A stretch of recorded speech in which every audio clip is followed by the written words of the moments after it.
Un président ukrainien confiant avant le sommet européen ce jeudi à Bruxelles où les 28 se réunissent pour discuter, entre autres, des sanctions contre la Russie. Petro Poroshenko a accordé une interview à notre correspondant à Kiev, Sergio Cantone, qui lui a demandé, entre autres, ce qu'il attendait des dirigeants européens et s'il pensait que l'Union européenne était unie pour trouver une solution à la crise ukrainienne.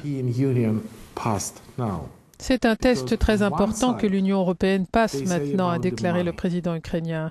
Parce que d'un côté, il parle d'argent, les Russes parlent d'argent, du coût des sanctions, etc. L'Union européenne et l'Ukraine parlent des valeurs, et ça, ce sont deux univers complètement différents, les valeurs et l'argent. Et je suis absolument certain que l'Union européenne et tous les leaders des États membres réussiront le test. Et qu'attendons-nous? Nous attendons que l'Union européenne reste unie et que ce sera non seulement une unité à l'intérieur de l'Union européenne, mais aussi une unité avec le monde entier. Avec les États-Unis, le Canada, le Japon, l'Australie, la Suisse, une unité avec le monde entier et un comportement absolument responsable.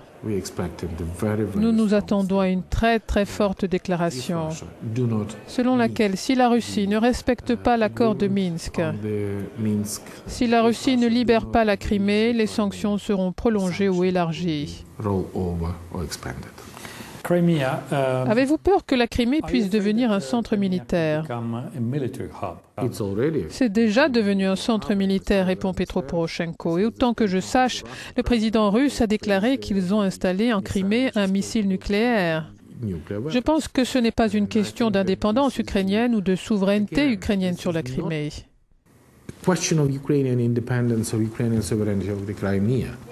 Cela accroît de façon significative un danger dans ce conflit à grande échelle dans la région de la mer Noire. Parce que ce missile a une portée de 500 km et peut facilement atteindre plusieurs États membres de l'OTAN. Cela devrait entraîner une certaine réaction.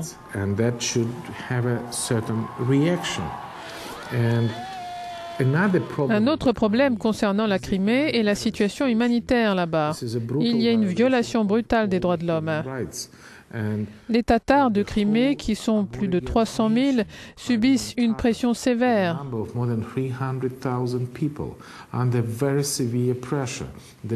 Les dirigeants de ce peuple sont dans des prisons en Russie